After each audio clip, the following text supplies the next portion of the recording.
الحمد لله نحمده ونستعينه ونستغفره ونعوذ بالله من شرور أنفسنا ومن سيئات أعمالنا من يهده الله فلا مضل له ومن يضلل فلا هادي له وأشهد أن لا إله إلا الله وحده لا شريك له وأشهد أن محمدًا عبده ورسوله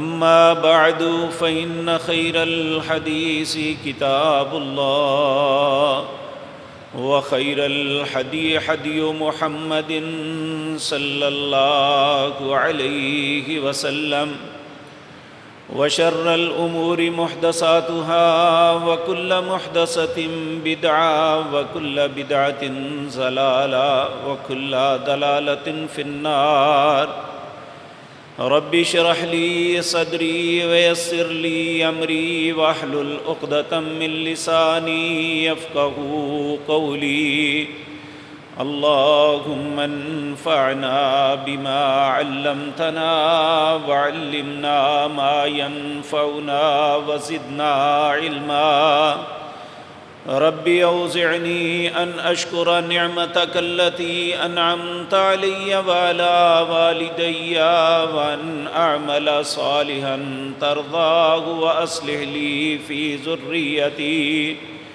وأصلح لي في ذريتي إني تبت إليك وإني من المسلمين أعوذ بالله السميع العليم من الشيطان الرجيم بسم الله الرحمن الرحيم شهر رمضان الذي أنزل فيه القرآن هدى للناس وبينات من الهدى والفرقان۔ حضرات محترم، یہ بات ہر مسلمان ساری زندگی سنتا آیا ہے کہ اللہ رب العزت نے امت محمد الرسول اللہ صلی اللہ علیہ وسلم کو تمام امتوں پہ فضیلت اور فوقیت عطا فرمائی ہے۔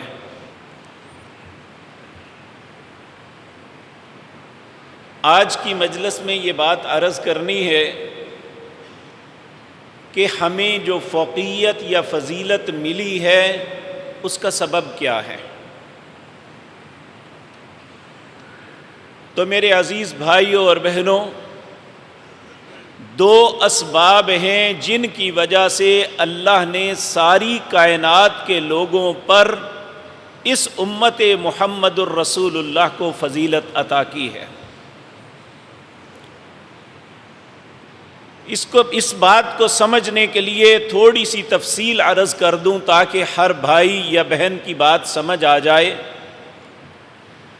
نبی مکرم جناب محمد الرسول اللہ صلی اللہ علیہ وسلم سے دو صحابہ نے یہ سوال کیا تھا، ایک برہ بن عازب نے اور ایک سیدنا ابو ہریرہ رضی اللہ تعالی عنہ نے پوچھا، اے اللہ کے پیارے حبیب صلی اللہ علیہ وسلم، آدم علیہ السلام سے لے کر آپ تک اللہ نے کتنے نبی بھیجے؟ تو نبی مکرم صلی اللہ علیہ وسلم نے ارشاد فرمایا 1,24,000 یا کم و بیش۔ دوسرا سوال کیا، ان میں صاحب کتاب کتنے تھے؟ تو نبی مکرم صلی اللہ علیہ وسلم نے فرمایا 315۔ پہلا سبب انسان امت محمد الرسول اللہ کی فضیلت کا یہ ہے، ان 315 کتابوں میں جو سب سے فضیلت والی کتاب تھی وہ قرآن، کیونکہ ہم دیکھتے ہیں جو اللہ نے 315 کتابیں مختلف انبیاء اور رسل پہ نازل فرمائی، ان میں 314 ایسے کتابیں ہیں جن میں کوئی بھی دعویٰ نہیں کر سکتا کہ یہ اسی طرح آج دنیا میں موجود ہیں جس طرح اللہ نے اس نبی پہ نازل کی۔ صرف ایک کتاب ایسی ہے جسے قرآن کہتے ہیں، اس کے پہلے حرف الحمدللہ کی الف سے لے کر والناس کی سین تک ایک بھی لفظ ایسا نہیں ہے جو بعد میں ایڈ کیا گیا ہو۔ تو سب سے بڑی فضیلت اس امت محمد الرسول اللہ صلی اللہ علیہ وسلم کی یہ قرآن ہے، اور دوسری فضیلت 1,24,000 انبیاء میں جس نبی کو سب سے زیادہ عزت و شرف سے نوازا گیا، جنہیں سارے انبیاء کا سردار قرار دیا گیا، وہ جناب محمد الرسول اللہ کی ذات ہے صلی اللہ علیہ وسلم۔ یہ دو سبب ہیں جس کی وجہ سے اللہ نے اس امت کو فضیلت دی۔ ان میں آج کی مجلس میں جو بات عرض کرنی ہے وہ قرآن کے متعلق، کہ یہ صرف دعویٰ نہیں ہے، یہ ایک حقیقت ہے جس سے دنیا کا کوئی انسان انکار نہیں کر سکتا، اور میں حقائق کے ساتھ آپ کے سامنے ثابت کروں گا کہ واقعتاً صرف ایک کتاب ایسی ہے جس کا نام قرآن ہے، وگرنہ ہر کتاب کو بدل دیا گیا۔ میرے عزیز بھائیو، جو تاریخ ہمیں بتاتی ہے سب سے پہلے جس نبی پر اللہ نے کتاب نازل کی وہ ادریس علیہ السلام تھے۔ یہ بھی ایک تاریخی حقیقت ہے، یقین سے کوئی نہیں کہہ سکتا۔ 1950 کے عشرے میں کچھ پتھر کے مخطوطے ملے تھے فلسطین بحر مردار کے کناروں پہ۔ ان مخطوطوں کو جب تحقیق کی گئی، پڑھا گیا، تو ان کے الفاظ تو سمجھ نہ آئے وہ کس زبان میں لکھے گئے ہیں، لیکن اس کے اندر ایک لفظ تھا اخنوخ۔ اخنوخ ادریس علیہ السلام کا دوسرا نام ہے۔ تو اس ایک لفظ کی وجہ سے محققین کہتے ہیں شاید یہ اس کتاب کا کچھ حصہ ہے جو ادریس علیہ السلام پر نازل ہوئی تھی، اور ادریس علیہ السلام نوح علیہ السلام سے 1000 سال پہلے ہوئے تھے۔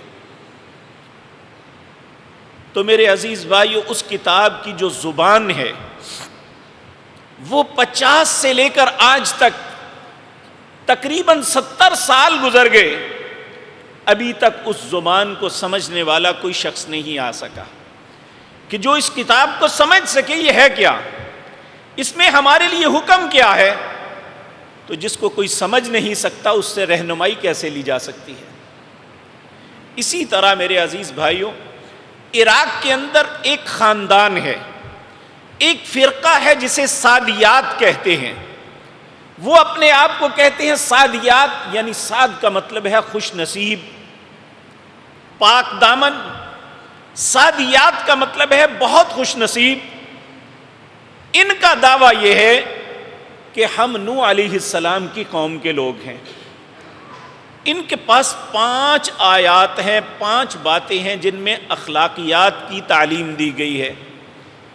ان کا دعویٰ ہے یہ جو ہے نوح علیہ السلام پر نازل ہونے والی کتاب کا چھوٹا سا ٹکڑا ہے۔ جو کتاب نازل ہوئی تھی وہ امتداد زمانہ، زمانے کے تغیر و تبدل کی وجہ سے ضائع ہوتی رہی۔ آج ہمارے پاس یہ ہے، لیکن اس دعوے کی دلیل کوئی نہیں ہے کہ واقعتاً وہ نوح علیہ السلام پر نازل ہونے والی کتاب ہے۔ اسی طرح میرے عزیز بھائیوں، جس کے متعلق کنفرم نہیں ہے کہ یہ واقعتاً اللہ کی طرف سے نازل کردہ ہے، تو ہم اس کے متعلق کس طرح کہہ سکتے ہیں کہ اس سے ہدایت لی جا سکتی ہے۔ اسی طرح میرے عزیز بھائیو، سیدنا ابراہیم خلیل اللہ، قرآن کریم کے اندر یہ بات آتی ہے، صحف ابراہیم، ہم نے ابراہیم پر صحیفے نازل کیے۔ ان صحیفوں میں کیا تھا؟ قرآن ہمیں صرف اتنا بتاتا ہے کہ ان کا مذہب، ان کا مسلک، ان کا عقیدہ اس زمانے کے مشرکوں کے مقابلے میں توحید پہ تھا۔ وہ اللہ کی وحدانیت کے لیے لڑتے رہے۔ ان کی کتاب میں کیا تھا؟ وہ تورات اور انجیل میں تو ملتا ہے لیکن قرآن میں اس کی تفصیل نہیں ملتی۔ تو تورات اور انجیل کے متعلق ہمارے نبی جناب محمد الرسول اللہ صلی اللہ علیہ وسلم کا ارشاد ہے، نہ اس کی کسی بات کی تصدیق کرو، نہ کسی بات کی تکذیب، جھٹلاؤ بھی نہ، ممکن ہے وہ اللہ کی طرف سے ہو، اور تصدیق اس لیے نہ کرو کہ اس میں بہت سی باتیں بدل دی گئی ہیں۔ میرے عزیز بھائیوں، تو جب ہمیں ابراہیم کے صحیفوں کا بھی پتہ نہیں چلتا، اس کے بعد وہ 4 کتابیں جو ہمارے ہاں معروف ہیں، زبور ہے جو داؤد علیہ السلام پر نازل ہوئی، تورات ہے جو موسیٰ علیہ السلام پر نازل ہوئی، انجیل ہے اور جو عیسیٰ علیہ السلام پر نازل ہوئی۔ سب سے پہلے تورات کے متعلق یہ عرض کر دوں، تورات کے متعلق قرآن کریم یہ بات بتلاتا ہے کہ یہود کے علماء نے اپنی کتاب کے ساتھ یہ کیا کہ ان الذین یکتمون الکتاب بایدیہم ثم یقولون ھذا من عند اللہ، یہ اپنے ہاتھوں سے باتیں اپنی مرضی کی لکھتے، پھر لوگوں کے سامنے آ کے کہتے یہ اللہ کی طرف سے نازل ہوا ہے۔ یہ وہ جھوٹ تھا جو انہوں نے تورات میں شامل کر دیا۔ آج تورات جو ہے، میں بات لمبی نہیں کرتا، تورات 5 حصوں پہ مشتمل ہے۔ پہلا حصہ کتاب الپدیش، یعنی موسیٰ علیہ السلام کی پیدائش کہاں ہوئی، کیسے ہوئی، کیا واقعات رونما ہوئے، اس میں ساری تفصیل ہے۔ دوسرا ہے کتاب الخروج، موسیٰ علیہ السلام کا نکل کے مدین کی طرف جانا، اس کا تذکرہ ہے۔ ایک ہے کتاب اعداد شمار، جب موسیٰ علیہ السلام کو فرعون سے نجات ملی تو انہوں نے اپنی قوم کی مردم شماری جو کی، اس کا تذکرہ ہے۔ اس کا مطلب ہے کتاب گنتی بھی کہتے ہیں، کتاب اعداد و شمار بھی کہتے ہیں۔ اسی طرح ایک کتاب کا نام ہے کتاب قانون، تورات کا معنی بھی قانون ہے، یعنی انسان کی ہدایت اور رہنمائی کے لیے جو اصول وضع کیے گئے انہیں کتاب قانون کہا جاتا ہے۔ یہ 4 کتابیں ایک وقت تک تھی۔ پھر کتاب گنتی کے اندر یہ بات موجود ہے، اس وقت ایک شخص سفر پہ تھا اور اسے کچھ غاروں سے مخطوطے ملے، وہ لے کے اس وقت جو ایک نبیہ عورت تھی، حالانکہ قرآن ہمیں بتاتا ہے کہ اللہ نے کسی عورت کو نبوت سے نہیں نوازا، لیکن تورات میں ہے کہ وہ ایک نبیہ عورت تھی جس کے پاس وہ لے کے گئے۔ اس نے کہا یہ موسیٰ علیہ السلام پر اترنے والی کتاب کا ایک حصہ ہے۔ اب جب ہم تورات کی تلاوت کرتے ہیں، تورات کو پڑھتے ہیں، تو ہمیں کیا بات سمجھ آتی ہے کہ ایک باب پڑھتے پڑھتے آگے لکھا ہوتا ہے اس کا بقیہ حصہ فلاں باب میں جا کے پڑھ لو۔ جب اس باب میں جاتے ہیں تو وہاں سرے سے وہ ہوتا ہی نہیں ہے۔ تو اللہ کی کتاب میں ایسے تضادات نہیں ہو سکتے۔ اللہ رب العزت نے اس کے متعلق واضح طور پہ فرما دیا کہ ان کے علماء نے اللہ کے نبی موسیٰ علیہ السلام پر اترنے والی کتاب کو بدل دیا تھا۔ اسی طرح داؤد علیہ السلام پر جو زبور نازل ہوئی تھی وہ بھی ایک مستقل کتاب تھی۔ آج جو زبور یا سام کے نام پہ ہمیں کتاب ملتی ہے وہ چند اشعار پہ ہے، چھوٹا سا پمفلٹ ہے جس میں اللہ کی تعریف و توصیف کی باتیں ہیں۔ جو اللہ نے داؤد علیہ السلام پر کتاب نازل کی تھی اس کا کہیں کوئی وجود نظر نہیں آتا۔ اسی طرح میرے عزیز بھائیوں، عیسیٰ علیہ السلام پر جو کتاب نازل ہوئی وہ انجیل تھی۔ انجیل اللہ نے عیسیٰ علیہ السلام پر نازل کی تو بعد میں آنے والے لوگوں نے اتنی کتابیں بنا لی کہ پوری دنیا کے اندر عیسائی ایک مذاق بن گئے تھے۔ مذاق بن گئے تھے کہ یہ کس کو انجیل کہیں۔ تو اس وقت عیسائیوں کی ایک کونسل تھی، یروشلم کونسل۔ یروشلم کونسل وہ تھی کہ جس میں عیسائیوں کے بہت بڑے بڑے علماء وہ رہتے تھے، وہ اس میں مشاورت کر کے خود قانون بناتے اور لوگوں کو اسی کا نام دین دے کے بتا دیا جاتا۔ انہوں نے کہا ہمارے لیے یہ مشکل بن گئی ہے کہ ہم کس کو انجیل کہیں۔ پھر ان کا ایک مورخ ہے جرمن کا والٹرائے، اس شخص نے لکھا ہے اپنی کتاب میں کہ وہ یروشلم کونسل جو تھی، انہوں نے عیسیٰ علیہ السلام کی یہ ساری کتابیں جو اس وقت سینکڑوں کی تعداد میں تھی، ان کے لیے سب سے مقدس مقام جس طرح ہمارے لیے بیت اللہ ہے، اسی طرح بیت المقدس کے اندر ایک جگہ ہے بیت اللحم۔ یہ وہ جگہ ہے جہاں عیسیٰ علیہ السلام کی پیدائش ہوئی تھی۔ یہاں پہ ایک ٹیبل رکھا گیا، اس کے اوپر ساری اناجیل رکھ دی گئی اور پھر اس کو زور سے ہلایا گیا، جو نیچے گر گئی کہا یہ ناقابل اعتماد ہیں، اور جو ٹیبل کے اوپر رہ گئی وہ 4 تھی۔ ان میں ایک متی کی انجیل، یوحنا کی انجیل، لوکا کی انجیل اور مرقس کی انجیل، یہ 4 اناجیل تھی جو اس ٹیبل پہ رہ گئی۔ انہوں نے کہا یہ قابل اعتماد ہیں، باقی سب ناقابل اعتماد ہیں۔ اب یہ دیکھیں کہ یہ کوئی ایسا طریقہ نہیں کہ اپنی مرضی سے ایک پلاننگ بنا کے کام کیا جائے اور کسی کو اعتماد والا کہہ دیا جائے، کسی کو بے اعتماد۔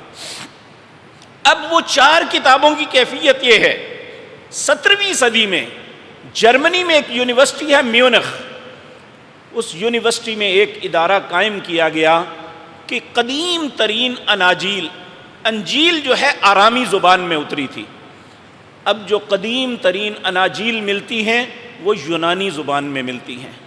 انہوں نے کہا انہیں اکٹھا کرو اور ان کا آپس میں موازنہ کرو۔ ان کا موازنہ کیا گیا، 300 کتابیں اکٹھی کی گئیں، ان کا آپس میں موازنہ کیا گیا، باقاعدہ ایک ادارہ قائم کر کے اس پہ کام ہوا، اور جب اس کا نتیجہ آیا دنیا نے حیران ہو گئی کہ 300 کتابوں کے اندر 2 لاکھ آیتیں تھیں جو ایک دوسرے سے مختلف تھیں۔ تو جس کتاب کے اندر اتنا تغیر و تبدل ہو جائے اسے کیسے اللہ کی کتاب تسلیم کر لیا جائے؟ میرے عزیز بھائیوں، اب سب پہ آخر پہ قرآن کریم آتا ہے۔ اس کے ساتھ پھر کیا ہوا؟ اسی میونخ یونیورسٹی میں جب انہوں نے اپنی کتاب کا یہ حشر دیکھا تو پھر انہوں نے اس ادارے کو کنورٹ کیا کہ اب قرآن کی آپس میں موازنہ کیا جائے، سارے زمانوں کے قرآن اکٹھے کیے جائیں، 6 صدی سے لے کر 17ویں صدی تک، یعنی تقریباً 1100 سال میں مختلف جگہوں سے مختلف زمانوں کے لکھے ہوئے قرآن انہیں اکٹھا کیا گیا۔ 42,000 قرآن اکٹھے کیے گئے، اور یہ سارے کے سارے ہاتھ کے لکھے ہوئے مخطوطے تھے۔ ان کو اکٹھا کر کے وہاں ان کا موازنہ کیا گیا۔ اس کی ابتدائی رپورٹ جو آئی تھی وہ یہ تھی کہ ہم نے 42,000 قرآن کا آپس میں موازنہ کیا۔ یہ تو ممکن ہے کسی کاتب نے بسم اللہ میں اللہ 2 مرتبہ لکھ دیا ہو، یا کاتب کی غلطی کی وجہ سے کوئی لفظ رہ گیا ہو، لیکن ہم نے پورے 42,000 قرآنوں کا موازنہ کرنے کے بعد اس نتیجے پہ پہنچے ہیں کہ ایک آیت بھی ایک قرآن میں موجود ہو اور دوسرے میں موجود نہ ہو، ایسا نہیں دیکھا گیا۔ یہ اللہ کا انعام ہے اے امت محمد الرسول اللہ آپ پہ۔ دوسرا، ہمارے لیے یہ بات اور خوشی کا سبب ہے، بنو عباس کے خلفاء میں مامون الرشید ایک خلیفہ تھا، یہ اس کے زمانے کی بات ہے۔ وہ ہمیشہ مختلف مذاہب کے علماء کو ایک سٹیج پہ اکٹھا کرتا، ہر بندہ اپنے مذہب کی بات لوگوں کے سامنے رکھتا۔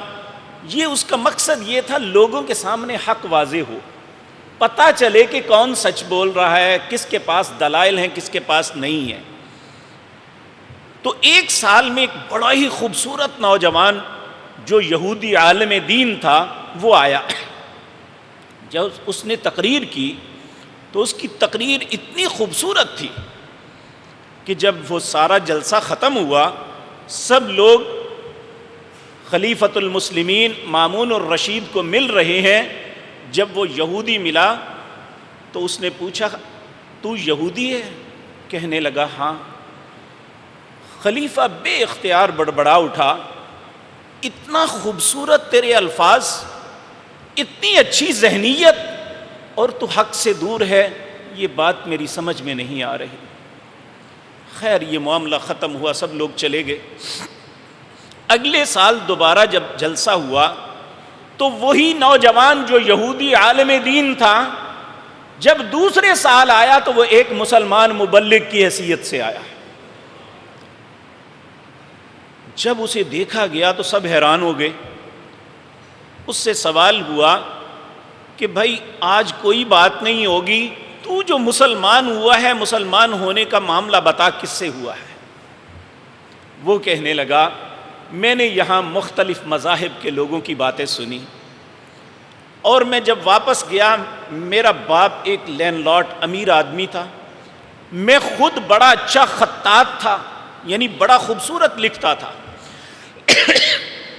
میرے دل میں خواہش پیدا ہوئی میں چونکہ ایک یہودی ہوں، میں تورات کے متعلق امتحان لوں. کہتا ہے میں نے تورات لکھنی شروع کی، اس میں کچھ باتیں میں نے کاٹ دی، کچھ باتیں اپنے پاس سے ایڈ کر دی، کچھ آیات کو ایک جگہ سے اٹھایا دوسری جگہ جا کے لکھ دیا، وہاں سے اٹھایا تیسری جگہ جا کے لکھ دیا. میں نے یہ لکھ کے یہود کے علماء کو بھیجا. مجھے ہر طرف سے تعریفی خطوط آنے شروع ہو گئے، تو نے تورات کی بڑی خدمت کی، اتنا خوبصورت لکھا، اور تورات یعنی نامعلوم کیا کیا دعائیں دے دی. کہنے لگا میرے دل میں آیا میں نے تو اس کی تحریف کی ہے، میں نے تو اسے بدلا ہے. یہ کہتے ہیں میں تورات کی خدمت کر رہا ہوں، یہ اللہ کی کلام ایسی نہیں ہو سکتی. پھر کہتا ہے میں نے انجیل کے ساتھ یہ معاملہ کیا، اس کو لکھا، اس کے اندر بھی ایسا ہی کیا. لیکن جب عیسائی علماء کو بھیجا انہوں نے بھی اسی طرح میری تعریف کی جس طرح یہود کے علماء نے کی. کہتا ہے پھر میرے دل میں آیا اب میں قرآن کے متعلق یہ کروں. کہتا ہے میں نے یہاں بھی کیا، کچھ آیات کو نکال دیا، کچھ آیات کو، کچھ عربی کے الفاظ کو ایڈ کر دیا، کچھ آیات کو آگے پیچھے لکھ دیا، یعلمون کی جگہ تعلمون لکھ دیا، یعقلون کی جگہ یعلمون لکھ دیا. اس طرح میں نے قرآن کے اندر تحریف کر کے مسلمان علماء کو بھیج دیا. کہتا ہے جتنے نسخے میں نے لکھے جس کو بھیجے انہوں نے نشان لگا کے اور اس کی تصحیح کر کے مجھے واپس کر دیے. یہ آیت بھی آپ نے غلط لکھی ہے، یہاں یعلمون نہیں تعلمون ہے، یہاں یہ نہیں فلاں لفظ ہے، یہ آیت یہاں کی نہیں فلاں صورت کے اندر ہے. کہتا ہے جب میرے پاس یہ ساری بات آئی تو پھر مجھے حق واضح ہو گیا، میں سمجھ گیا آج اللہ کی کو جو صحیح ترین کتاب دنیا میں موجود ہے تو وہ صرف قرآن کریم ہے. اور میرے بھائیوں کیوں نہ ہو، اللہ رب العزت خود قرآن میں کہتے ہیں لا یأتیہ الباطل من بین یدیہ ولا من خلفہ. میں نے یہ ایک ایسی کتاب اتاری ہے نہ اس کے آگے سے باطل داخل ہو سکتا ہے نہ پیچھے سے داخل ہو سکتا ہے، نہ اس کے الفاظ کو بدلا جا سکتا ہے. لیکن ایک بات یاد رکھیں، ایک بات آزمائش کے لیے اللہ نے رکھی. سورۃ آل عمران اس کی آیت نمبر 3 اللہ رب العزت کہتے ہیں هو الذی انزل علیک الکتاب. اللہ وہ ذات پاک ہے جس نے یہ کتاب نازل کی. منہ آیات محکمات، اس میں بہت سی آیتیں ہیں جو محکم ہیں، نہ ان کے لفظ کو بدلا جا سکتا ہے نہ معنی کو بدلا جا سکتا ہے اور نہ اس کی تشریح غلط ہو سکتی ہے. وَأُخَرُ مُتَشَابِهَاتٌ، کچھ ایسی چیزیں ہیں جو متشابہات ہیں جس میں کسی کو شک میں ڈالا جا سکتا ہے. پھر اللہ فرماتے ہیں فَأَمَّا الَّذِينَ فِي قُلُوبِهِمْ زَيْغٌ، جن لوگوں کے دلوں میں ٹیڑھا پن ہے، جو فرقہ پرست ہیں، جو قرآن کو اپنی مرضی کے مطابق تعبیر کرنا چاہتے ہیں، فَأَمَّا الَّذِينَ فِي قُلُوبِهِمْ زَيْغٌ، جن کے دلوں میں ٹیڑھا پن ہے، فَيَتَّبِعُونَ مَا تَشَابَهَ، وہ ان متشابہات کے پیچھے لگتے ہیں، مِنْهُ ابْتِغَاءَ الْفِتْنَةِ، ان کا مقصد مسلمانوں کے اندر فتنہ ڈالنا ہوتا ہے، وَابْتِغَاءَ تَعْوِيلِ، وہ اس کی غلط تعویل کرتے ہیں، وَمَا يَعْلَمُ تَعْوِيلَهُ إِلَّا اللَّهُ، حالانکہ ان باتوں کی تعویل اللہ کے علاوہ کوئی نہیں جانتا۔ وَالرَّاسِخُونَ فِي الْعِلْمِ، ان میں ایک مثال میں عرض کر دوں، الف لام میم، الف لام را، الف لام میم صاد، یہ وہ آیات ہیں جن کا معنی اللہ نے نہیں بتایا۔ نبی کریم جب یہ پڑھتے تھے تو کہتے اللہ اعلم بمرادی، اس کی مراد اللہ جانتا ہے۔ میں پچھلے زمانوں کی بات نہیں کرتا، اس زمانے میں غامدی نام کا ایک شخص ہے جو اپنے آپ کو مذہبی اسکالر کہتا ہے، اس شخص نے کہا اس سے مراد موسیقی ہے، جبکہ قرآن موسیقی کو حرام کرتا ہے۔ تو یہ ایسے ہی ہر زمانے میں، نبی کریم کے زمانے میں بھی حیی بن احتب ایک یہودی عالم دین تھا، جس کی بیٹی نبی کریم کے عقد میں بھی آئی، فتح خیبر کے بعد یہ نبی کریم کے عقد میں آئی، جن کا نام صفیہ تھا۔ اللہ نے اسے امہات المومنین، مومنوں کی ماں بنا دیا، یہ بدبخت مسلمان نہ ہوا۔ یہ آیا، اس نے کہا جی آپ نے کہا ہے ان باتوں کا معنی نہیں ہے، میں بتاتا ہوں کیا معنی ہے۔ آپ نے فرمایا بتاؤ۔ کہنے لگا الف لام میم، الف کا عدد ہے 10، لام اس کا عدد ہے 50، میم اس کا عدد ہے 1، الف کا عدد 1، لام کا عدد 50، میم کا عدد 20۔ پھر زور سے ہاتھ مار کے کہنے لگا اس کا مطلب ہے جب 71 سال گزر جائیں گے آپ کا دین ختم ہو جائے گا۔ نبی کریم صلی اللہ علیہ وسلم نے فرمایا مجھ پہ الف لام میم را بھی اتری ہے۔ کہنے لگا یہ 200 اتنے سال۔ آپ نے فرمایا مجھ پہ الف لام میم صاد بھی اتری ہے۔ پھر آپ نے وہ لفظ بولے، مجھ پہ کاف ہا یا عین صاد بھی اتری ہے، مجھ پہ کاف ہا یا عین صاد، ہا میم عین سین کاف بھی اتری ہے۔ دونوں ہاتھوں سے اپنے منہ پہ تھپڑ مار کے کہنے لگا مجھے کچھ سمجھ نہیں آتی آپ کیا کہہ رہے ہیں۔ تو یہ اللہ کا ایک چیلنج ہے جو کوئی بھی انسان پورا نہیں کر سکتا۔ یہ بعض لوگ اپنی مرضی سے ان کے معنی بنانے کی کوشش کرتے ہیں، حالانکہ اللہ رب العزت نے فرمایا وَمَا يَعْلَمُ تَأْوِيلَهُ إِلَّا اللَّهُ، اس کی تعویل صرف اللہ جانتا ہے۔ وَالرَّاسِخُونَ فِي الْعِلْمِ، جو راسخ علم والے ہیں، یقولون، وہ کہتے ہیں کل من عند ربنا، یہ سب کچھ اللہ کی طرف سے ہے، ہم اس پہ ایمان لاتے ہیں۔ پھر اللہ نے آگے ایک دعا کا تذکرہ کیا کہ تم اللہ سے یہ کہو ربنا لا تزغ قلوبنا بعد اذ ہدیتنا وہب لنا من لدنک رحمہ انک انت الوہاب، اے اللہ مجھے ہدایت دینے کے بعد میرے دل کو ٹیڑھا نہ کر دینا۔ اور ہدایت کہاں سے ملتی ہے؟ اب ہم قرآن کی طرف آتے ہیں تو اللہ رب العزت فرماتے ہیں ان ھذا القرآن یہدی للتی ہی اقوم، یہ قرآن وہ کتاب ہے جو قوموں کی سب سے بہترین رہنمائی کرتی ہے۔ نبی کریم صلی اللہ علیہ وسلم نے ارشاد فرمایا، یہ بات یاد رکھو، ابشرو ابشرو، کیا تمہارے لیے خوشخبری نہیں ہے؟ کیا تمہارے لیے خوشخبری نہیں ہے؟ صحابہ نے عرض کیا کس بات کی خوشخبری؟ آپ نے فرمایا تشہدون اللہ الہ الا اللہ و انی رسول اللہ صلی اللہ علیہ وسلم، کہ تم شہادت دیتے ہو کہ اللہ کے علاوہ کوئی الہ نہیں، اور تم اس بات کی شہادت دیتے ہو کہ میں اللہ کا رسول ہوں، یعنی آپ اپنی طرف اشارہ کر کے فرمایا میں اللہ کا رسول ہوں۔ صحابہ نے کہا نعم، ہاں اے اللہ کے پیارے حبیب، ہم اس بات کی گواہی دیتے ہیں۔ تو پھر آپ نے فرمایا فإن ھذا القرآن، یہ جو قرآن ہے نا تمہارے پاس، جو اللہ نے تمہارے لیے نازل کیا ہے، تمہیں پتہ ہے کیا ہے یہ؟ صحابہ نے عرض کیا ہاں یا رسول اللہ بتائیے یہ کیا ہے، کیا ہے ہمارے لیے؟ نبی کریم صلی اللہ علیہ وسلم نے فرمایا سببن، یہ سبب ہے ایک بات کا، کیا؟ طرفہ بید اللہ، یہ ایک رسی ہے، ایک کانٹیکٹ ہے جس کا ایک سرا اللہ کے ہاتھ میں ہے، وَطَرْفَةُ بِأَيْدِيكُمْ، اور اس کا دوسرا حصہ تمہارے ہاتھ میں ہے۔ جو شخص قرآن کے ساتھ تمسک کرتا ہے حقیقتاً وہ اپنے رب کے ساتھ کانٹیکٹ میں ہے۔ پھر فرمایا اس لیے میں تمہیں نصیحت کرتا ہوں، یہ نبی کریم نے اپنی امت کے لوگوں کو کہا میں تمہیں نصیحت کرتا ہوں فَتَمَسَّكُوا بِهِ، اس کو چمٹ جاؤ۔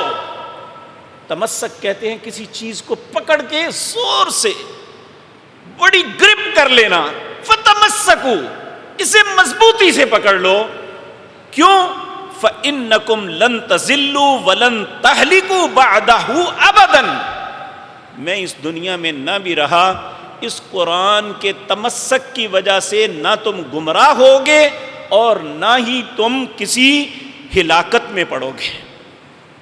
میرے عزیز بھائیو، اب سوال یہ پیدا ہوتا ہے امت کئی دفعہ ہلاکتوں میں آئی، کئی دفعہ عروج و زوال ہوئے، ایسا کیوں؟ نبی کریم صلی اللہ علیہ وسلم آپ نے یہ بات اس وقت ارشاد فرمائی تھی جب اسلام پہ کوئی زوال نہیں تھا، بلکہ اسلام عروج کی طرف جا رہا تھا، اسلام ہر آن سر بلند ہو رہا تھا۔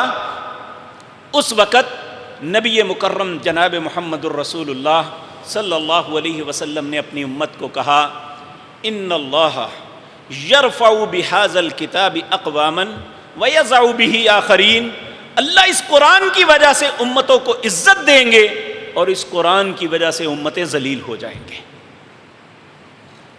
اب یہ بات بڑی عجیب سی لگتی ہے، کیوں ذلیل ہوں گے، کیوں عزت ملے گی؟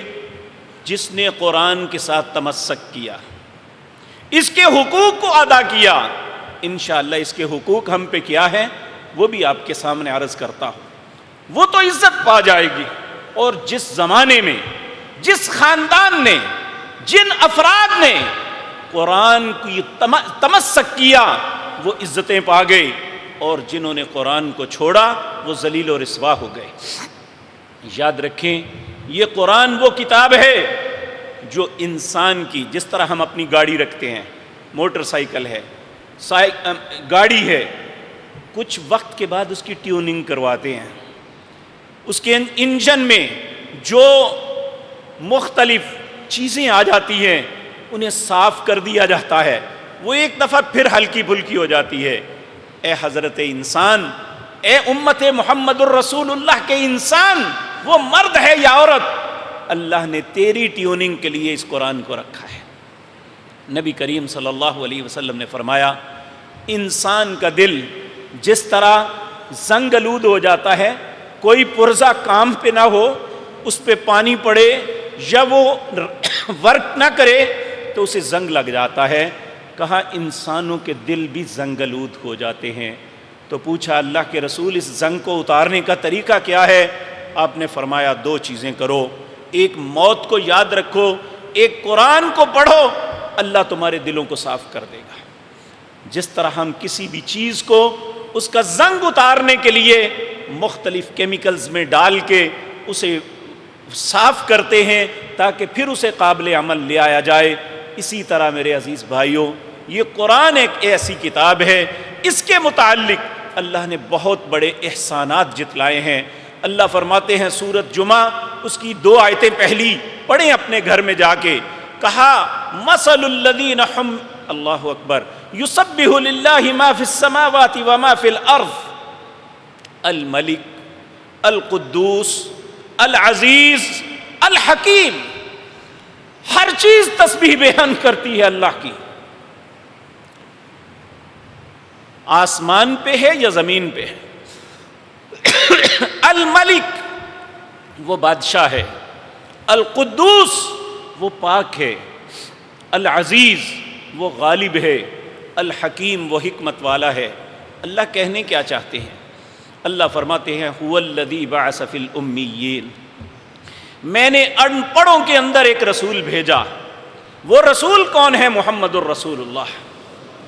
هو الذی بعث فی الامیین رسول، اس رسول نے کیا کیا کہ وہ معاشرہ جو نشہ کرتا تھا، جو شراب کے عادی تھے، زنا جن کی زندگی کا حصہ تھا، جو دوسرے کا مال کھانا اپنا حق سمجھتے تھے، جہاں ہر طرف لڑائیاں اور قتل و غارت گری تھی، اس معاشرے کے اندر یتلو علیہم آیاتہ، اللہ کی ان آیات کی تلاوت کی کس نے؟ جناب محمد الرسول اللہ صلی اللہ علیہ وسلم۔ وَيُزَكِّيهِمْ، ان سارے پلید، ان سارے چوروں ڈکیتوں کو، ان سارے برے اور شیطان کے بہکائے ہوئے لوگوں کو وَيُزَكِّيهِمْ پاک کر دیا۔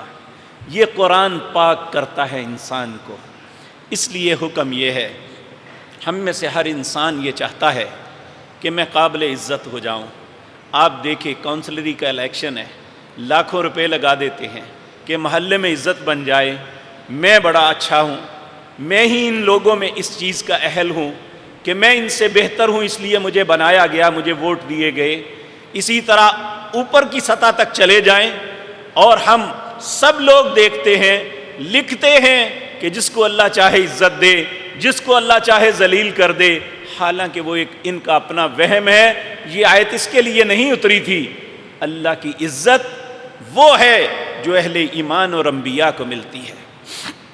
تو میرے عزیز بھائیوں، ہم میں سے ہر شخص یہ چاہتا ہے وہ بے عزت نہ ہو، وہ قابل عزت ہو۔ تو اللہ فرماتے ہیں میری نظر میں اب قابل عزت پتہ ہے کون ہے؟ خیرکم، تم میں سے بہتر وہ ہے من تعلم القرآن وعلمہ، جو قرآن پڑھتا ہے یا قرآن پڑھاتا ہے۔ یہ دو لوگ اچھے ہیں، اس کے علاوہ باقی سب لوگ برابر ہیں میرے لیے۔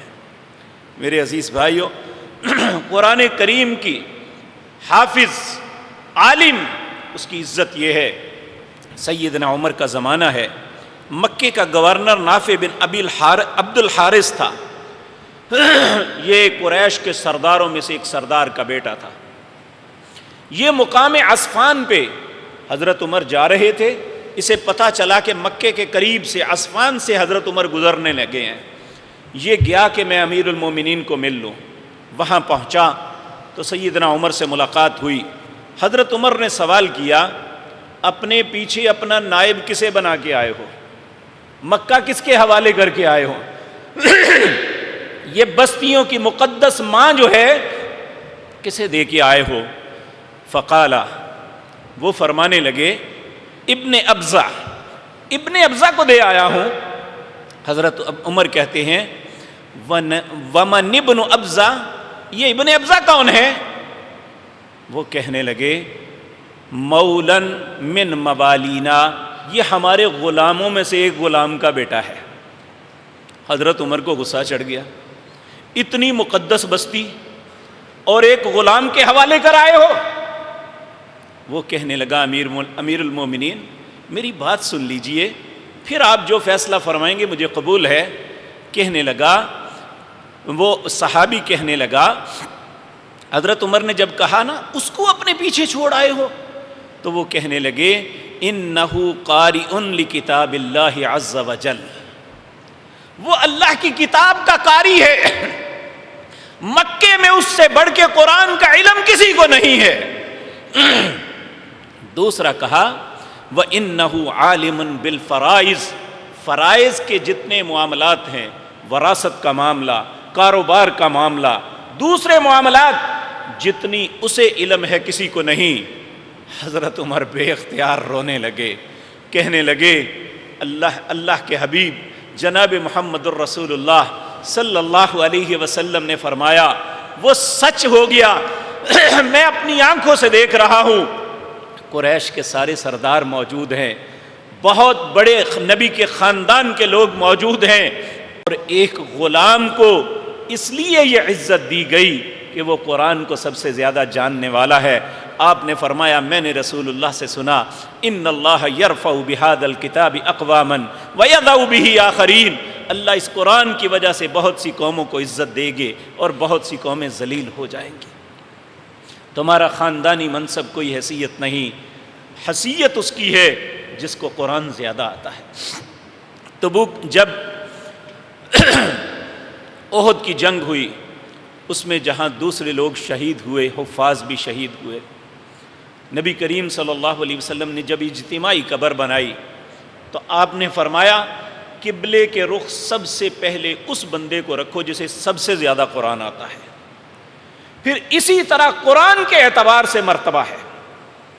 اور یاد رکھیں اللہ کی نظروں میں ہماری عزت بھی اس قرآن کی وجہ سے ہے، اس قرآن کی وجہ سے اس رمضان کی عزت ہے، اس قرآن کی وجہ سے اللہ نے محمد الرسول اللہ کو سارے انبیاء کا امام بنایا ہے۔ تو ہمیں اس قرآن کی قدر کرنی چاہیے۔ اب قرآن کا ہم پہ حق کیا ہے؟ تو میرے عزیز بھائیوں، سب سے پہلے قرآن کا ہم پہ حق یہ ہے کہ قرآن کو اللہ کی کلام سمجھا جائے، یہ کسی مصنف کی تصنیف نہیں ہے۔ الفاظ جو آپ کی زبان سے نکلتے ہیں، الحمدللہ رب العالمین، الرحمن الرحیم، مالک یوم الدین، الف لام میم، ذالک الکتاب لا ریب فیہ، علی ھذا القیاس، کوئی بھی لفظ جو آپ کی زبان سے نکل رہے ہیں دراصل آپ اللہ کے کلمات کو دہرا رہے ہیں۔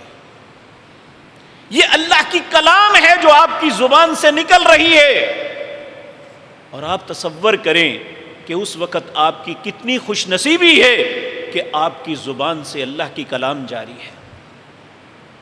آپ بظاہر قرآن یہ کلمات پڑھ رہے ہیں، لیکن حقیقتاً اللہ کی کلام آپ کی زبان سے نکل رہی ہے۔ تو سب سے پہلا حق اس کا یہ ہے کہ اسے اللہ کی کلام سمجھا جائے، اس پہ ایمان لایا جائے، اس کے ہر بات اسے اپنے لیے واجب اطاعت سمجھا جائے کہ میں اس کی بات ماننی ہے۔ نمبر 2، اس کی تلاوت کی جائے۔ میرے بھائیوں، اس کی تلاوت اتنی خوبصورت بات ہے۔ نبی کریم صلی اللہ علیہ وسلم نے فرمایا کہ جو شخص قرآن کی تلاوت کرتا ہے، اللہ ایک ایک حرف کے بدلے 10 نیکیاں دیتے ہیں۔ پھر آپ نے فرمایا الف لام میم، یہ ایک حرف نہیں ہے، الف ایک، لام دوسرا، میم تیسرا لفظ ہے۔ اور میرے عزیز بھائیو، نبی کریم صلی اللہ علیہ وسلم نے فرمایا جس نے روزانہ 11 آیات کی تلاوت کی، ایک حدیث میں 10 آیات کی تلاوت کی، اللہ اسے غافلوں سے نکال دیں گے۔ اور سورت فلق اور ناس، ان دونوں سورتوں کی 11 آیات بنتی ہیں۔ ہمیں سوچنا چاہیے یہ کتنی فیسلٹی دی ہے ہمارے رب نے ہمیں، کیا ہم یہ پوری کر رہے ہیں؟ جبکہ ہم جس خطے میں رہتے ہیں یہاں بڑے بڑے بارٹ لا سال ہر سال کے بعد بھی سورت اخلاص پڑھتے ہیں تو بھول جاتے ہیں، نصیب میں نہیں ہے۔ یہ گرمیوں کی چھٹیوں میں یہاں پہ ایک کورس شروع کرتے ہیں، جو بچے 10ویں سے فارغ ہوتے ہیں، 12ویں سے فارغ ہوتے ہیں، کالجز سے فارغ ہوتے ہیں، انہیں کچھ نہ کچھ قرآن کا کچھ حصہ یاد کروائیں۔ واللہ بعض گریجویٹ بچے انہیں سورت اخلاص کے علاوہ کچھ نہیں آتا ہے۔ نبی کریم صلی اللہ علیہ وسلم نے فرمایا یہ انسان کا سینہ جو ہے یہ ایک خوبصورت محل کی طرح ہے جو بہت خوبصورت بنایا گیا، لیکن اگر بڑا خوبصورت محل کوٹھی بنانے کے بعد اس میں رہنے والا کوئی نہ ہو تو اسے کیا کہتے ہیں؟ بھوت بنگلہ، ویران گھر ہے یہ۔ تو کہا جس بندے کے سینے میں قرآن کا کوئی حصہ نہیں وہ ویران گھر کی طرح ہے۔ تو یہ بات یاد رکھیں، صرف تلاوت ہی نہیں، اس کا کچھ نہ کچھ حصہ ہمیں زبانی یاد کرنا چاہیے۔ ایک تو ہماری نماز جو پڑھتے ہیں ہم، اس نماز کی ضرورت ہے۔ نبی کریم صلی اللہ علیہ وسلم نے فرمایا انسان کی بہترین نماز وہ ہے جس کے اندر قرآن زیادہ پڑھا جائے۔ حضرت زکوان، یہ حضرت عائشہ کے غلام تھے، آ کے عرض کی اماں جان میں حافظ نہیں ہوں، رات کو تہجد پڑھتا ہوں، دل چاہتا ہے زیادہ قرآن پڑھوں، کیا میں مصحف کو ہاتھ میں پکڑ کے پڑھ سکتا ہوں؟ اماں جان نے فرمایا ہاں پڑھ سکتے ہو، جاؤ۔ تو اگر آپ نفل ادا کر رہے ہیں تو قرآن کو ہاتھ میں پکڑ کے پڑھیں۔ اگر آپ کو حفظ نہیں ہے، آپ کا قیام لمبا ہوگا، اللہ آپ کی نماز کا اجر کئی گنا زیادہ کر دیں گے۔ تو میرے عزیز بھائیو، دوسرا حق یہ ہے کہ اس قرآن کی تلاوت کی جائے، اور صرف تلاوت نہ کی جائے بلکہ ہماری کیفیت وہ بننی چاہیے۔ ان الذین یتلون کتاب اللہ، جو اللہ کی کتاب کی تلاوت کرتے ہیں ان کی جلدیں، ان کے رونگٹے کھڑے ہو جاتے ہیں، ان کی کیفیت بدل جاتی ہے۔ وَإِذَا تُلِيَتْ عَلَيْهِمْ آيَاتُهُ زَادَتْهُمْ ایمانا، جب وہ میری آیات کی تلاوت کرتے ہیں ان کا ایمان بڑھ جاتا ہے۔ یہ ایک ترازو ہے جو میرے اور آپ کے پاس ہے۔ اگر تو اس قرآن کی تلاوت کرنے کے بعد ہمارے ایمان کی کیفیت بہتر ہوتی ہے، ہمارے اندر نیکی کے جذبات بڑھتے ہیں، ہماری اچھی ٹیوننگ ہو جاتی ہے، تو پھر یقین جانیے ہماری تلاوت کا کوئی فائدہ ہوا ہے۔ تو اگر ہم نے صرف الفاظ دہرائے ہیں، ہمیں پتہ ہی نہیں، تو پھر یقین جانیے ہم غلطی پہ ہیں۔ اور ایک حق قرآن کا ہم پہ یہ ہے کہ اس کو سمجھا جائے۔ اللہ رب العزت فرماتے ہیں افلا یتدبرون القرآن، تم قرآن کے متعلق تدبر کیوں نہیں کرتے؟ میرے عزیز بھائیو، جتنی قرآن کو سمجھنے کی آج ضرورت ہے کبھی نہیں تھی، اور خصوصاً ہم لوگوں کے لیے جو بیچارے عربی نہیں جانتے، ہمیں جو کسی کا دل چاہتا ہے، جس لائن پہ چاہتا ہے چڑھا دیتا ہے، قرآن کا نام لے کے جھوٹ بول کے کہہ دیتا ہے۔ ایسے حالات میں جب ہم مختلف فرقوں میں بٹے ہوئے ہیں، ہمارے لیے اس سے بہتر کوئی رستہ نہیں ہے کہ ہم قرآن کا ترجمہ بے شک گھر بیٹھ کے اکیلے پڑھیں، کسی کے مشورے کو نہ لیں، سادہ جو اللہ کے حکم ہیں انہیں اپنے سامنے لے لیں، آپ کے سامنے حق اور باطل واضح ہو جائے گا۔ میں نے آغاز میں آپ کے سامنے آیت پڑھی، اللہ رب العزت اس آیت میں بھی کہتے ہیں شہر رمضان الذی انزل فیہ القرآن، یہ مہینہ رمضان کا وہ ہے جس میں ہم نے قرآن نازل کیا، ھدی للناس، اس قرآن کے اندر لوگوں کے لیے ہدایت ہے، وبینات من الہدی، اور یہ رہنمائی ہے سیدھی راہ کی، والفرقان، یہ حق اور باطل کے درمیان فرق کرنے والی چیز ہے۔ ہمیں پتہ چل جائے گا۔ آپ مختلف علماء کی باتیں سنتے ہیں، آپ کے سامنے تضادات آتے ہیں، ایک شخص کچھ کہتا ہے، دوسرا کچھ کہتا ہے، بلکہ بعض اوقات دن اور رات کے فرق کی طرح فرق آتا ہے۔ واللہ باللہ سمت اللہ، اگر آپ، کیونکہ آپ کا مفاد نہیں ہے، علماء کا مفاد ہوتا ہے اس لیے جھوٹ بولتے ہیں، آپ کا مفاد نہیں ہے، آپ اس بات کو ذہن سے نکال دیں کہ میرے آبا کیا تھے، آپ صرف یہ سوچیں کہ قرآن میری جو رہنمائی کرے گا میں قبول کر لوں گا، تو یقین جانیے سارے فرقوں سے نکل آئیں گے، ہمیں سیدھی راستہ مل جائے گا، کیونکہ اللہ سے سچا کوئی نہیں ہے۔ اللہ فرماتے ہیں ان ھذا القرآن یہدی للتی ہی اقوم، یہ قرآن وہ کتاب ہے جو قوموں کی سب سے صحیح رہنمائی کرتی ہے، سب سے سیدھی راہ قرآن دکھاتا ہے ہمیں۔ تو میرے عزیز بھائیو، آخری بات جو ہم پہ حق ہے وہ ہے اس پہ عمل کرنا۔ ہم قرآن کو سیکھ لیں، ہم قرآن کو پڑھ لیں، لیکن اگر ہمارا عمل اس پہ نہیں ہے تو پھر یاد رکھیں یہ ہمارے لیے خیر کے بجائے ہمارے خلاف گواہی دینے والا بن جائے گا۔ قیامت کا دن ہوگا، قرآن کچھ لوگوں کے لیے حجت ہوگا، ان کے لیے حجت بنے گا، اور کچھ لوگوں کے خلاف حجت بن جائے گا۔ آپ دیکھیں، آپ قرآن میں پڑھتے ہیں لعنت اللہ علی الظالمین، ظالموں پہ اللہ کی لعنت ہے۔ اگر خدا نخواستہ میں کسی پہ ظلم کرتا ہوں تو کس پہ لعنت ڈال رہا ہوں؟ اپنے آپ پہ۔ لعنت اللہ علی الکاذبین، اللہ کی جھوٹوں پہ لعنت ہو، تو اگر جھوٹ بولتا ہوں تو کس پہ ڈال رہا ہوں؟ اسی طرح میرے عزیز بھائیوں، ہمیں قرآن کو اپنے خلاف نہیں اپنے حق میں حجت بنانے کے لیے ضروری ہے کہ اس پہ عمل کیا جائے۔ یہ نہ سوچا جائے کہ یہ آج سے 1400 سال پہلے اترا تھا، اس کے احکام قیامت کے دن کے قائم ہونے تک اسی طرح تازہ ہیں، اسی طرح فریش ہیں جس طرح جناب محمد الرسول اللہ پہ اترتے وقت یہ فریش تھے۔ ہمیں یہ نہیں سوچنا چاہیے جس طرح آج بعض لوگ جو اپنے آپ کو بظاہر ترقی پسند کہتے ہیں، حقیقتاً وہ ملحد ہیں، بے دین ہیں۔ وہ کہتے ہیں قرآن ایک پرانے زمانے کی کتاب ہے، یہ نیا دور ہے، اس کے تقاضوں کے مطابق چلنا چاہیے۔ واللہ باللہ سمت اللہ، یہ جتنا بھی جدید دور ہے، قرآن کریم کی ایک آیت اس سے آپ یہ سمجھیں۔ اللہ فرماتے ہیں ان یوما عند ربک کالف سنہ، اللہ کے نزدیک تمہارا ایک دن جو ہے تمہارے 1000 سال کے برابر ہے۔ اللہ کا ایک دن تمہارے 1000 سال کے برابر ہے۔ تو نبی کریم کو دنیا سے تشریف لے گئے کتنا وقت ہوا ہے؟ 1500 سال۔ تو اللہ کا تو 1.5 دن ہوا، دوسرا دن مکمل نہیں، آدھا ہے ابھی۔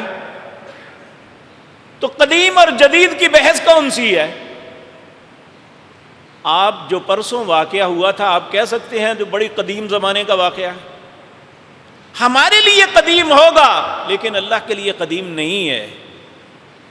ان یوما عند ربک کالف سنہ، اللہ کے نزدیک ایک دن تمہارے 1000 دن کے برابر ہے۔ تو جب اللہ کے نزدیک یہ ہے تو پھر یہ بحث ہی فضول ہے کہ یہ اس زمانے میں اترا تھا۔ یہ زمانے ہمارے لیے ہیں، اللہ کے لیے سارے زمانے ایک ہیں۔ اور اللہ کو قیامت تک آنے والے حالات کا علم تھا تو اس نے یہ کتاب دی۔ اگر آنے والے حالات کے تقاضوں کو یہ پورا نہ کر سکتی تو یہ کتاب بھی تبدیل ہو جاتی اور نیا نبی آ جاتا۔ اسی لیے نہ نیا نبی آنا ہے نہ نئی کتاب آنی ہے۔ جو بھی نیا نبی بن کے آئے گا وہ بھی جھوٹا ہے، جو نئی کتاب لے کے آئے گا وہ بھی جھوٹا ہے، کیونکہ اللہ نے یہ کہہ دیا وما محمد الا رسول، اللہ اکبر، ما کان محمد ابا احد من رجالکم ولکن رسول اللہ وخاتم النبیین۔ اللہ کے نبی کے بعد کوئی نبی نہیں، قرآن کے بعد کوئی کتاب نہیں، پھر یہی کتاب ہے جو ہماری ہدایت کا ذمہ لے کے آئی ہے۔ اگر ہم ہدایت کے طالب ہیں تو پھر ہم پہ یہ حق ہے۔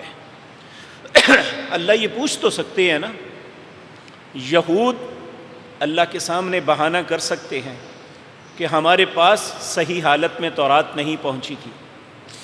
عیسائی یہ بہانہ کر سکتے ہیں کہ ہمارے پاس صحیح کتاب نہیں پہنچی تھی۔ اے امت محمد الرسول اللہ صلی اللہ علیہ وسلم، ہمارے پاس کیا عذر ہے؟ کیا ہم یہ عذر کر سکتے ہیں کہ ہمارے پاس کتاب نہیں تھی؟ واللہ آپ لوگ زندگی میں مختلف ممالک کی سیر کے لیے جاتے ہیں، اگر کوئی شخص مکے جائے تو وہاں نوادرات کعبہ ایک میوزیم ہے طائف روڈ پہ، وہاں پہ اس قرآن کی کاپی میں نے اپنی آنکھوں سے دیکھی ہوئی ہے۔ وہ اس قرآن کی کاپی ہے جو سیدنا عثمان نے لکھوایا تھا زید بن ثابت سے، اور اس کی اصل جو ہے آج بھی ترکی کی مسجد سلطان کے ساتھ توپ کاپی سرائے میوزیم ہے، اس میں وہ قرآن پڑا ہوا ہے، اور اس کے پہلے صفحے کے آخری پہلے پارے کے آخری صفحے پہ فَسَيَكْفِيكَهُمُ اللَّهُ پہ خون کے چھینٹے ہیں جو سیدنا عثمان کو شہید کرتے ہوئے قرآن پہ گرے تھے۔ اور ایک قرآن ان میں سے آج بھی تاشقند میں پڑا ہوا ہے جو دمشق سے تیمور لنگ لے کے آیا تھا، اور ایک انڈیا آفس لائبریری لندن پہ پڑا ہوا ہے، تینوں کے رسم الخط ایک ہیں۔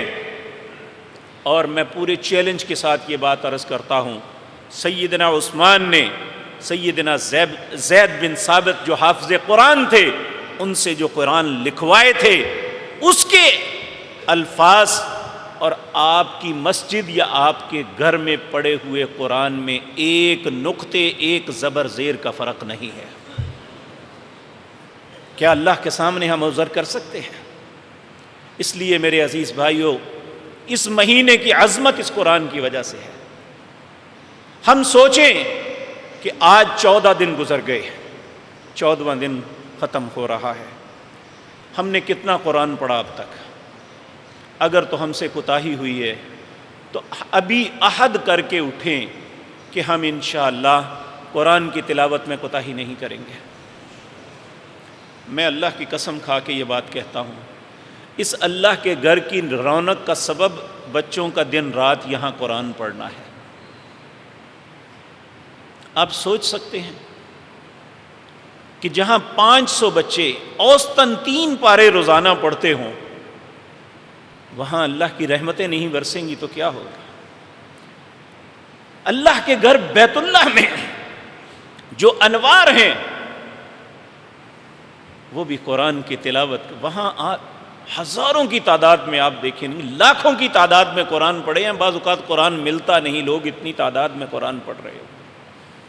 اس لیے میرے عزیز بھائیوں، آج کے جمعے میں میرے لیے اور آپ کے لیے یہ سبق ہے، ہم اس سبق کو لے کے اٹھیں کہ ہم جتنا استطاعت ہے، جتنی کوشش ہے، ہم قرآن کو پڑھیں۔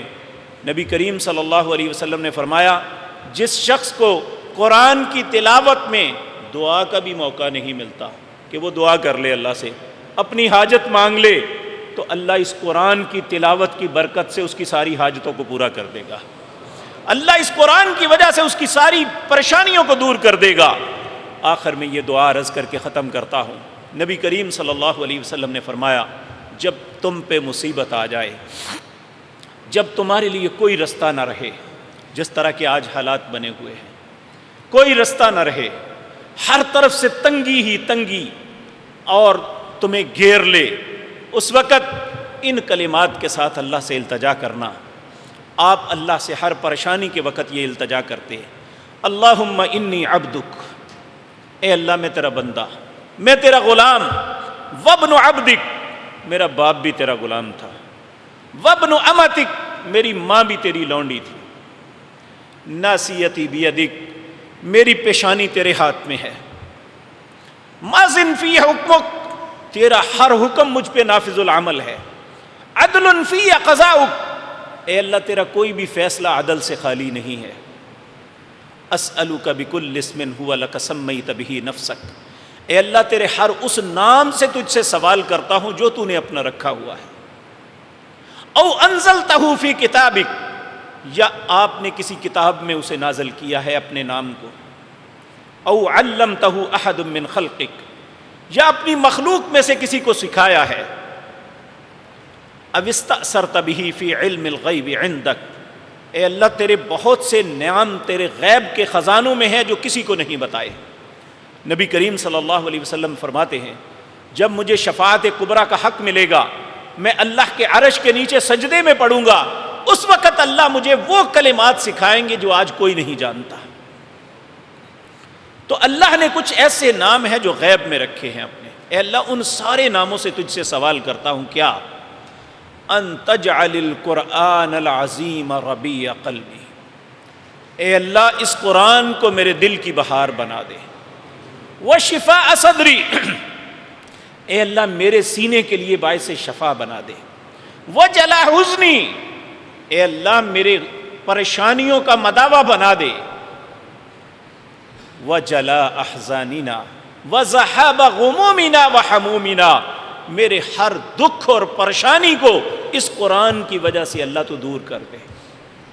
تو جب یہ قرآن لوگوں کی پریشانیوں کا حل ہے، شفاء للناس، لوگوں کے لیے یہ شفا ہے، لوگوں کے لیے ہدایت ہے، جب یہ ہدایت بھی ہے، جب یہ شفا بھی ہے، جب یہ مصیبتوں کا مداوع بھی ہے، تو کیوں نہ ہم اللہ کی بات کو سچ مان لیں، اس کے رسول جناب محمد الرسول اللہ کے حکم کو سچ مان لیں، اس قرآن کے ساتھ اپنا تعلق قائم کر لیں، اللہ ہماری دنیا اور آخرت کا ہر دکھ ختم کر دے گا۔ اقول قولی ھذا واستغفر اللہ۔